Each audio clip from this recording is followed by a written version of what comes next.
You fell victim to one of the classic blunders.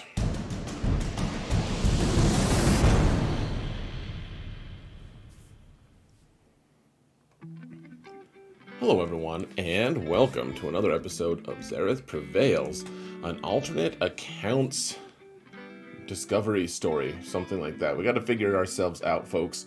A lot of people have asked me for this video of what I'm going to be doing with my alt. My alt is at, for context, we're at 5.4 million GP, 0 Galactic Legends, and that's by design.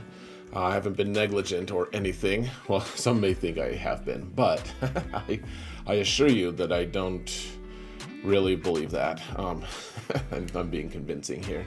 I don't think I've been negligent, though. Honestly, this account has been a lot of fun, and the whole reason we don't have Galactic Legends here is because I was trying to do something that CG has kind of disrupted a little bit, and you guys know my feelings on that. I've had a few different videos on it, so I don't want to rehash that.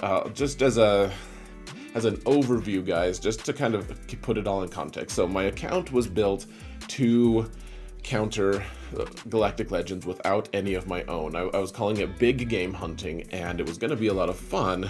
And you know, so then I'd get all of my counters ready, and gosh, they're like all right on the brink of ready right now. And I'd have them all ready, and then we'd sally forth. I'd get my matchup GP up, and we'd start hunting Galactic Legends. Big game hunting is what I was calling it, and it was really exciting. I was actually starting to design like a logo for it, and you know, like getting some cool stuff going, and it's dead in the water now. CG has taken that away, or they will have taken it away in a month or so after this video, and so what's a man to do? What's an alt to do if that's the case, folks? So gosh, I don't really know. It's going to be a little tricky. So there's two different factors, folks. Two different things that are coming out. So first off, I mean, okay, there's three things, actually, three factors. So you can see I've unlocked everyone except for Cat and these guys up top. Cat, it's my alt. I struggled to find time to actually unlock.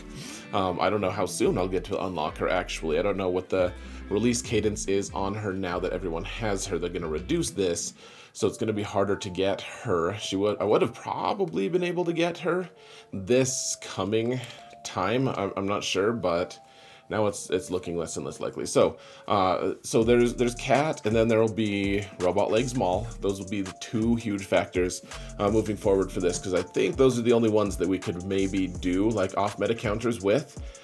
So otherwise, folks, the other two things, though, the two biggest things in my opinion are we have to get a Galactic Legend. We just have to. That is imperative for this account. I don't really go for Arena or anything. I don't have time to do it. I could get top spot in Arena in ships every day if I wanted to. I get 33rd-ish every time because like I said, I'm not going to do a second fleet climb or a second character. I'm just not going to. That crosses a line for me.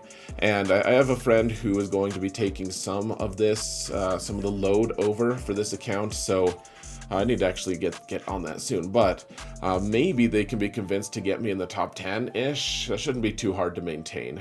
But one way or another, like I don't do Arena. I don't worry about that. And so the question is, which Galactic Legend was going to be best for my account? And I think at the end of the day, it's not just I know that Jedi Master Luke is going to be the closest for me personally, because I have everyone except for, well, as far as gear goes anyways, no relic levels yet, but Jedi Training Rey is at gear 11, we have Princess Leia gear 11, Mothra is only gear 10, and then I need one other. Oh yeah, Wedge is a gear 10, it looks like. So everyone else has relic levels on them, I believe, and so we need gear 13. We need to actually get real relic levels and stuff. But Jedi Master Luke is in the cards for me because, frankly, he beats all the other Galactic Legends, including Supreme Leader Kylo. Oh yeah, Supreme Leader Kylo, but also, gosh, I stressed the wrong thing. Jedi, the guy who just came out, Kenobi, the hello there man. We can beat him with this guy, including Sith Eternal. We can beat all of them with him. And frankly, guys, I mean, before anyone gets all bent out of shape about this too, I was gonna need to get a Galactic Legend anyways. 3v3 doesn't have off-meta counters. It never really has had many. There are a couple small ones, I guess, but that wasn't really in the cards. So Jedi Master Luke is next. I think the biggest balance question is, and this is the final question, is Executors coming out, and I'm actually a little bit close to getting him. Check out my bounty hunters here, guys. Check them out. They're pretty sweet. They're not actually that sweet, but so yeah, we need IG-88 obviously, but then for gear, otherwise it's like I have Bosk, Jango, and Boba. I forget which ones of these I need, but I do need these guys to have some gear. Dengar's already gear 12. I mean, obviously 12 plus 0, but still 12. Cad Bane is also 12 plus 0. So all I really need is IG-88, and then I have all their ships worked up and farmed and everything. You know, I even have Razor Crest at 6 stars. Working on that 7th star might be a work in progress as well, but we're close. We're doing close. That makes no sense. We're doing clothes, like we're gonna wear clothes. No, we are, actually. I say no, but I actually mean yes. Yes to clothes. Xaereth is pro clothes. So, that being said, folks, I'm close-ish to these bounty hunters. I mean, I need Piet, and granted, like, that's gonna be... It's going to be a chase. What do I have? Piet, I just got to 11 here, actually. So he's... Obviously, he needs relic, like, 8 or something. I actually have enough relic levels. Or enough mats. I could get... I could get him there. Let's see, what...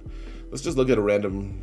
that's not going to show the later pieces. But I have enough pieces to get Piet up to relic 8. I can get my Boba up to relic 8. And we could do it.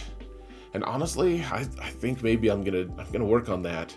The problem is there's so many relic levels involved on that end, and I want to keep my matchup GP low as I can for as long as I can.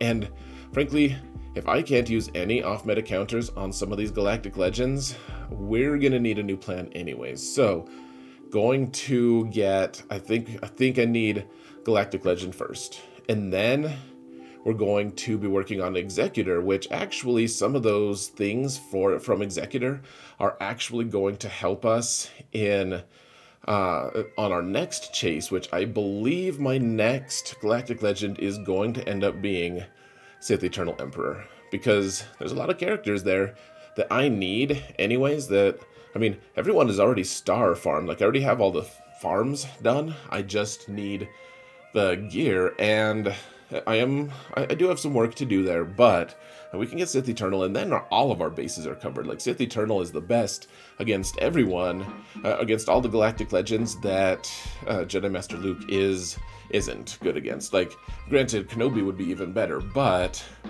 the investment there too, guys. So one thing that we talked about on the Gambit Roundtable the other night, and I thought this was actually a really nice observation by, I think Calvin Awesome was the one who mentioned it, and I think it's brilliant, so I'll give him credit for it, not me. But one thing to keep in mind too, folks, is the opportunity cost of being able to get some of these guys. And so you want to get these, like, relic levels are hard to get if I'm not only doing like 0 refreshes on Cantina. Like, I'm gonna have to start spending a lot of energy on refreshes. But as I'm spending on refreshes, the ones that are going to be the easiest to farm are going to be Rey and Supreme Leader Kylo. And if they kind of make Rey and Kylo both like pretty close to equal to all the other GLs as they're being released, then we're going to, like, the relic investment for Rey and Kylo are way lower because they take a lot of relic 3s, relic 5s, etc.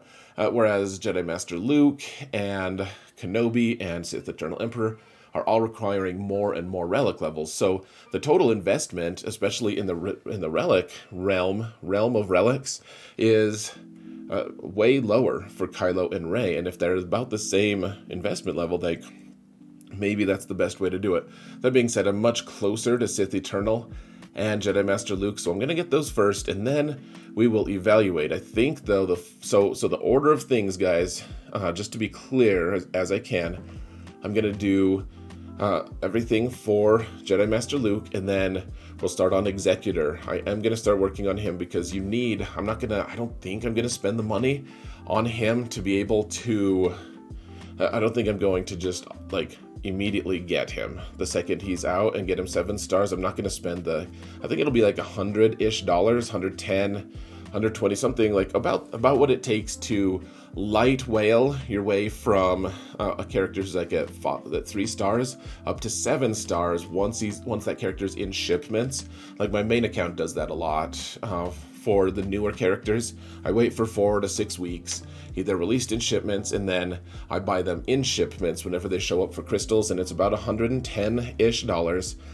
And I probably won't do that for this account for Executor, but maybe I will for fun. I find though that people who are free to play tend to copy my account, and because this account is mostly free to play, we did like the hyperdrive bundle once, and then a couple packs here and there, but nothing egregious.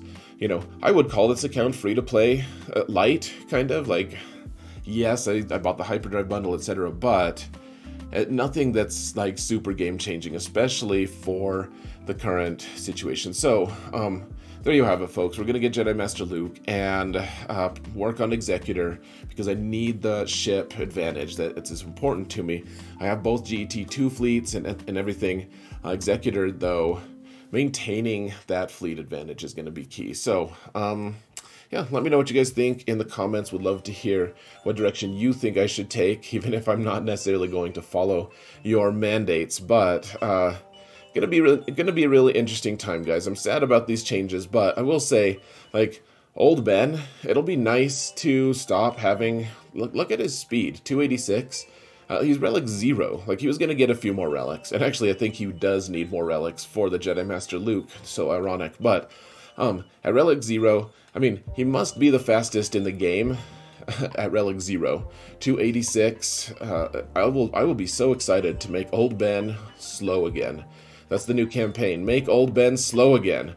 Because we don't need him to be fast if we're not using him for Supreme Leader Kylo counters. That being said, alright, I think I'm going to sign off, guys. Thanks for watching. As always, I appreciate your guys' attentiveness to my alt. I love the concern a lot of you have felt for it, and I do appreciate it. It's been a fun account.